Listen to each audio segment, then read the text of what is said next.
Hey there, leading ladies. Welcome to the Women Physicians Lead podcast.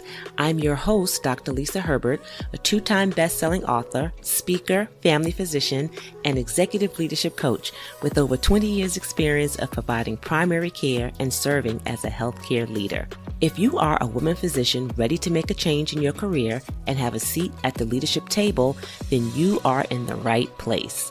I'm excited to provide you with the crucial skills you need to be a successful leader and strategies to deal with workplace challenges. So put on your headphones and listen as we explore the new world of building women physician leaders.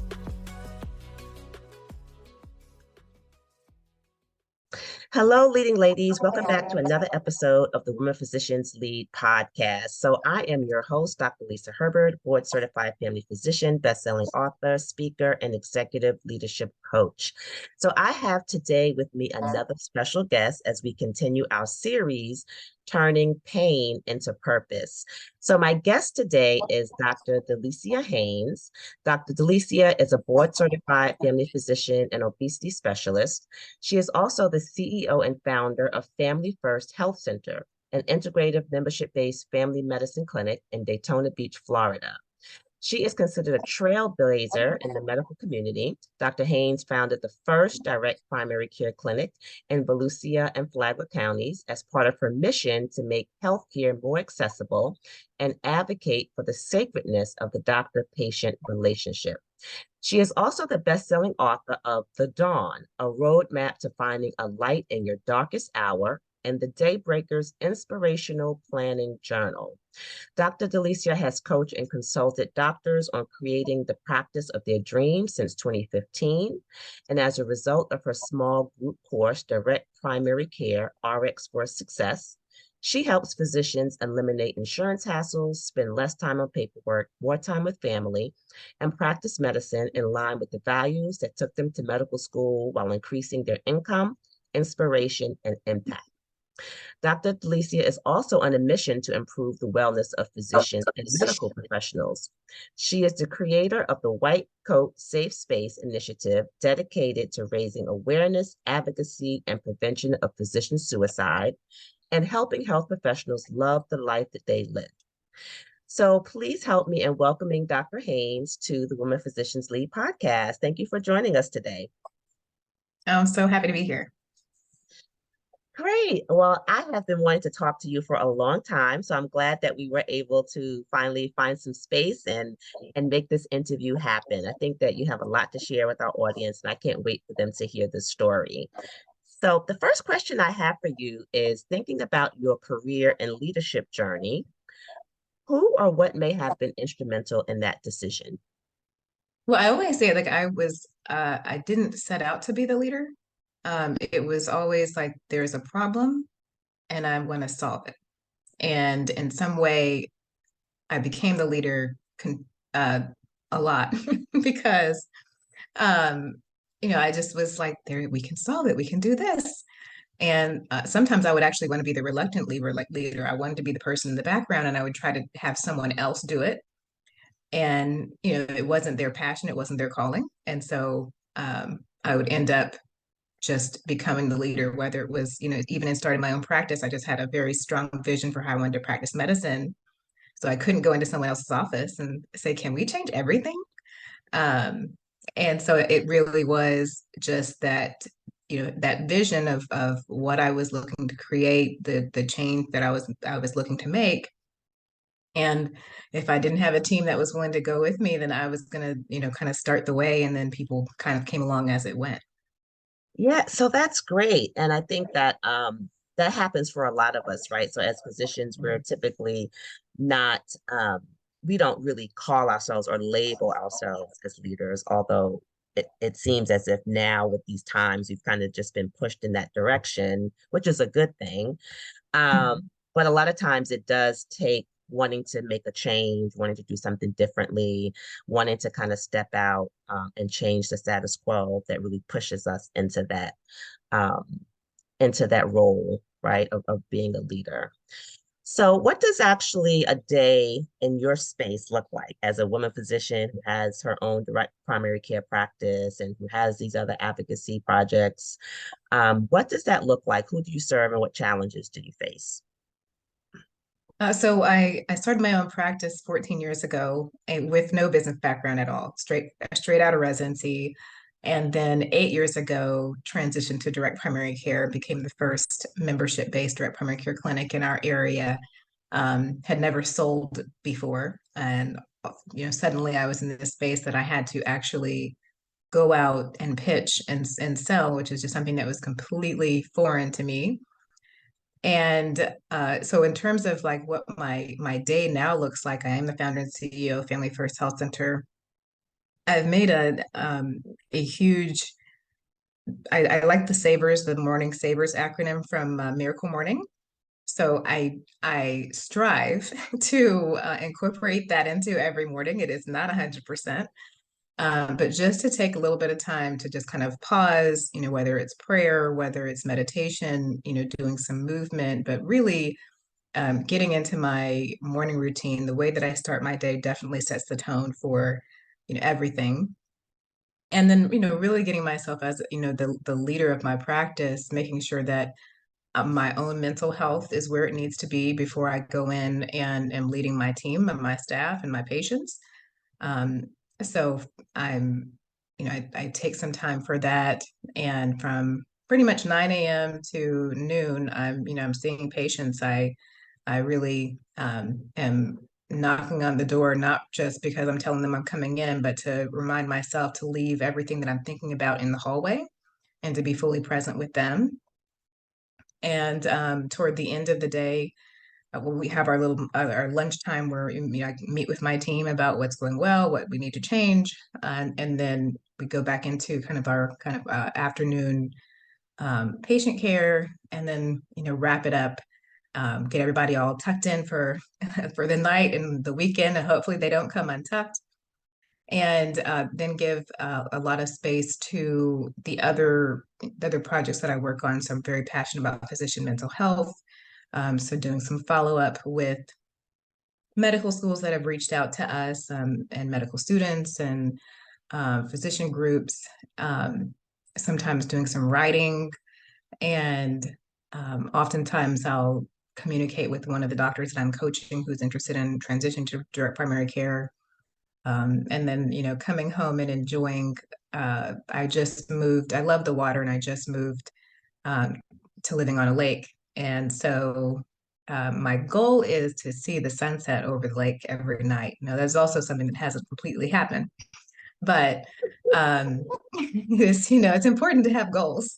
Yes. So I get to see the water, even if it's, got stars twinkling over it. Wow, that sounds awesome. I'm totally jealous, Dr. Delicia, living on the lake. That's sort of like one of my goals as well. I love the water and seeing the sunset, I'm sure it's just beautiful. Um, so it sounds like you have a very busy day, starting with, I love that you take the time to center yourself in the morning, which I think is something that we all could use and we all could do to sort of help us just to be in a better mental space as our day goes on. And then seeing your patients and then giving your time back at the end of that to the advocacy work and the other areas that you are passionate about. So sometimes, when we devote our time to things outside of our primary practice or outside of our personal life, it's usually inspired by something. So could you define for us a time where you may have been faced with a painful situation or a challenge and how you approached it and what positive came out of that?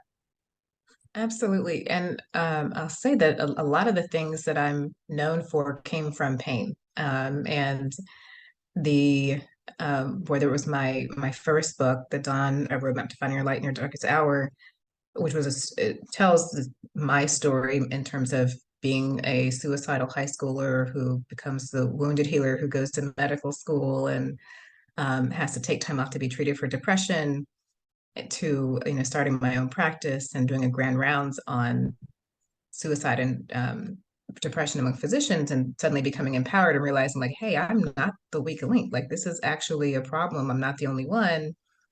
I didn't actually write the book until my best friend died by suicide. And he was actually my best friend's husband. And in order to get to her, he had to go through me. So he was very smart. He infiltrated her entire sister circle. And he just really looked out for me all the time. And, in running a practice and running a business, you will at some point have some kind of legal something that you need to, some assistance with.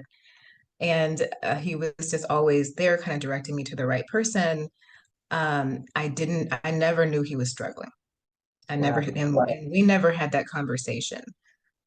We always talked about our wins, what we were doing next, what our goals were. He wanted me to be on all these boards and across the nation and state and political that I had zero interest in. And he was just always looking out. And so when he died, especially dying by suicide, I just decided that no one who knows me is going to know me and not know that part of my story. Mm, Because up to that point, I didn't really want to become labeled or known as like the depressed physician. I was trying to build a practice. I was, concerned about my reputation, what would my patients think. And when that happened, I just, not that I could ever go back and change an action that he did. Just looking at like my own, like, okay, I wish he knew this about me. I wish that when we were sharing our wins and the peaks of our mountains, that we also talked about the valleys. mm, Um, and so that's when really the book was born out of that. Like I wanted to kind of find a way to honor him kind of going forward because he always looked out for me.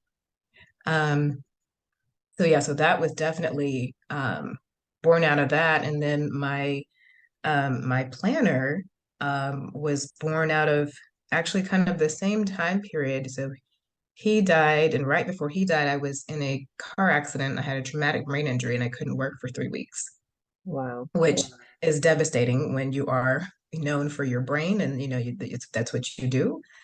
And then my mom called and she was telling me that she had some discharge and I was like, well, you should, definitely go to your doctor, get it kind of checked out. You've had 4 kids. It's probably incontinence, but just just go ahead. Right. And I wasn't, after the car accident, the concussion symptoms really just organization was out the door in Mm, terms of what I was able to do. And she called me one Sunday and she said, well, they found a little, some cancer. I'm going to be going for hysterectomy this Thursday. Don't try to come up. It'll be fine. And it was a Sunday that she called and I kept saying, I was like, well, I'm gonna reach out to her doctor. Her surgery was that Thursday. I'd made plans to fly up Friday morning. And every day, I would, go to work, get just overwhelmed with everything that was happening at work. And I didn't call her doctor. And like the night before her surgery, I reached out to a friend of mine who's a faculty at that medical school just to, enlist her prayers and to let her know what was happening so that someone could be looking out. And she sent an email to my mom's surgeon, but the surgeon didn't read it. And my mom was humble, so she didn't tell anybody, like, well, my daughter's a doctor. Um, Hey, leading ladies, this is Dr. Lisa. I love bringing you great content and dropping pearls to help you lead with confidence. So don't go anywhere. We will be right back. Hello, leading ladies. It's Dr. Lisa. Ready to claim your seat at the leadership table? Well, let's partner together. I believe that when a physician learns the crucial skills they need to step up and lead, positive change happens in their own life and community. So, ready to talk? As a physician and certified executive leadership coach, I provide training and support for physicians who want to feel confident in their ability to lead and be the respected voice in healthcare. So if you book your free 30-minute consultation today, we are going to analyze where you are in your career and identify the specific support you need to lead successfully. And if we're a good fit, I will provide you with the solution that is best for you. So I look forward to learning more about your leadership journey and how I can support your growth. Go to www.justtherightbalance.com/physician consult. That's www.justtherightbalance.com/physician consult. Hey there, leading ladies. It's Dr. Lisa. Thanks for hanging in with me. Now back to our amazing interview. And I called my dad Thursday after I'd finished, the speaking engagement and expecting to hear, oh, everything went well. And he said they couldn't take it out because it was attached to other structures. And my heart just sank. Yeah. And I flew up and found out they had never done any imaging. They had taken my mom to surgery, opened her up, and said, "Oh, it's stage 4, Wow. stage 4 uterine carcinosarcoma." And from that moment, like I recognize like there's the things that I need to get done, and there's the person that I want to be, but there's also people that I never want to leave behind. And I didn't sleep for 2 months after that. I was riddled with guilt, and I was flying back and forth from Florida, where I lived, to Kentucky, where she was, to be involved in her care. And so really when I was constructing the planner, it was from all the personal development and things that I had done, and then also like the real things I need to get done, and then the people that I need to connect with, because I never wanted to drop the ball again on the person that was like the most important to me as I'm going out and doing all these other things. Yeah. Wow. Thank you for sharing those stories with us. I think it's important for physicians to realize that first, that we're human, and that we do encounter, the same stories that you share, whether it's struggles with mental health, whether it's friends and family who struggle with mental health, being caretakers for our parents, or just being there for another family member who may be going through, some medical issue that requires our attention. And then having to be in a space where you're trying to juggle all of that, as well. Obviously can be very overwhelming. So, but for you to then take that and to turn it into something positive through your stories and your outlet and your journal, I think is definitely going to help a lot of people. Yeah, so thank you for that. And what do you say to people who may also be experiencing maybe some of the things that you discussed, or something else that's painful or challenging, and how would you coach them, or what would you say to them about dealing with that pain, whether it's through sharing it through a story or some other outlet? Well, I think first is just recognizing that when you're going through it is not all the time that always the time to share it. So like I don't talk about battles I'm still in. So it's fine to have some stories that you kind of keep on the shelf, um, because you're not ready to talk about them. I couldn't always talk about my mom and maintain composure, so I didn't do it. Yeah. And so it's now it's she passed away in 2018. It still is impactful, but it's something that I can stand on and not fall into so much. So um, I think our stories are really important to share, even if it's just giving the voice to yourself, that you're just you're capturing for yourself. You're talking about, this is where I am right now, with no intention of ever sharing it with anyone else. So at some point you may decide to do that, but right then you don't have to. And really just finding like what you're finding your where you find peace. Mm, Uh, because when you're going through that, when I was going through that, um, it's also when I like became an amazing salsa dancer Mm, because I needed an outlet and I didn't want to talk to anyone.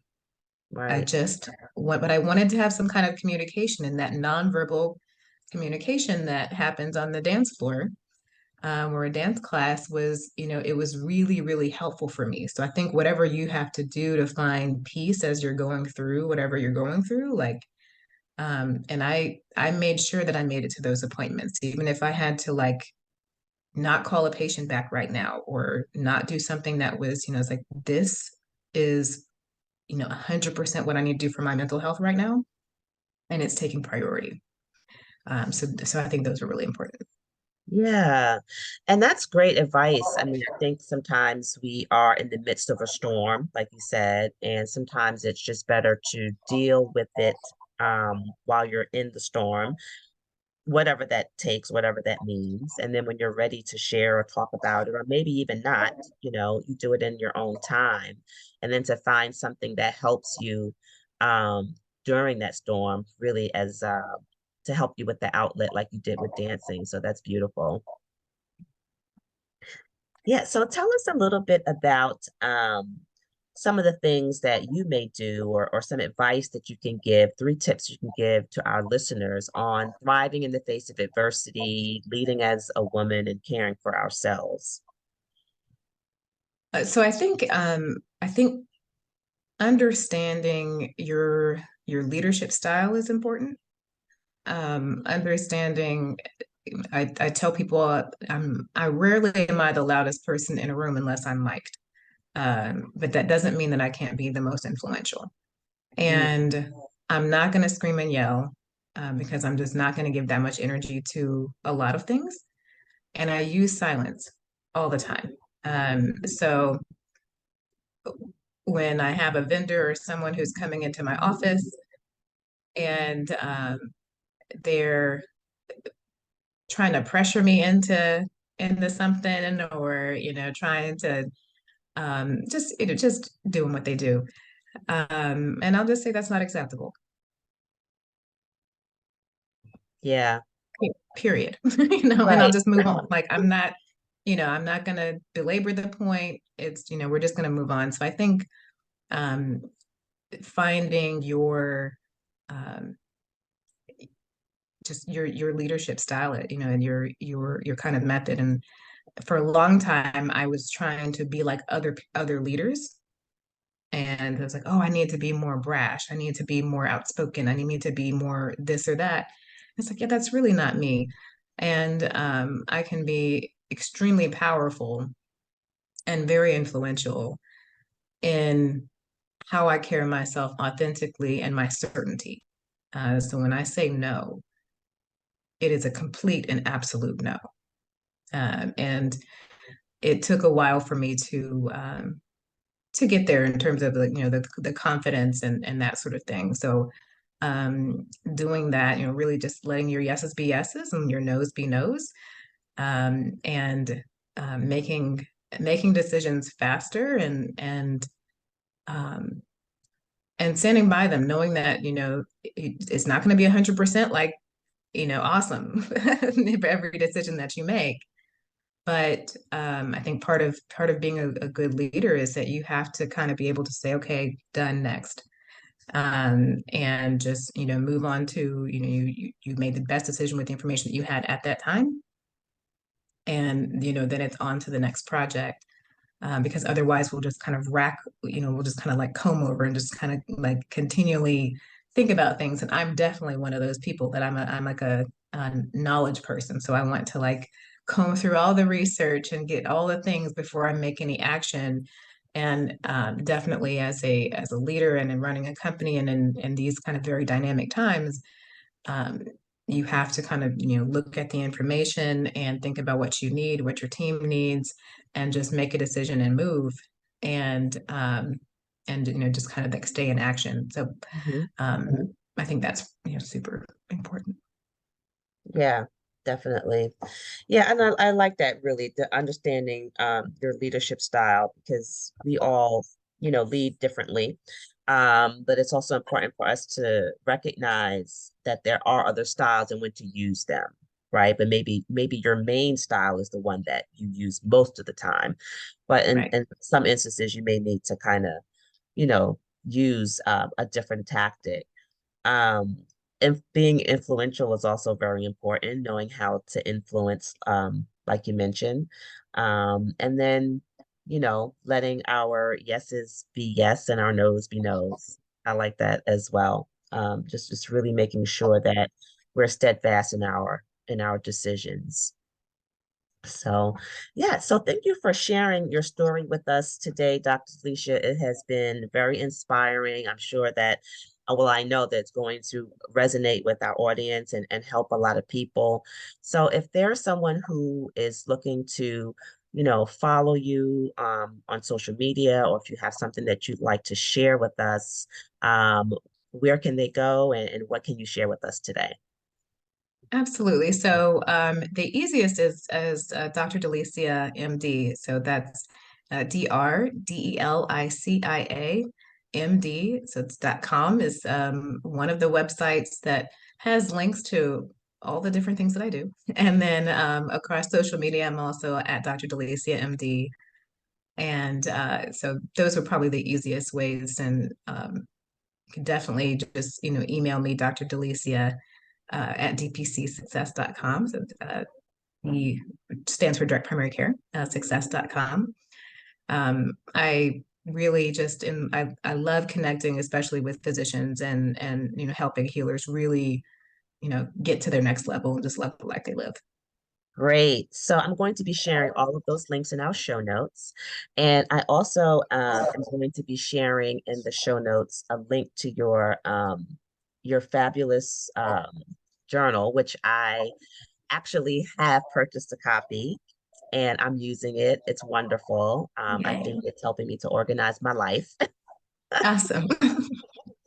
So I'll be sharing that in the show notes as well for all the listeners. For them to also purchase that book as well. So thank you again for being a guest on our show, and we look forward to hopefully speaking to you again in the future. Thanks for having me. Thank you for listening today and for allowing me to be a part of your career journey. To continue receiving leadership support, I invite you to join our private Facebook group, Building Women Physician Leaders, at www.leadingladiesinCharge.com. Until next time, take care.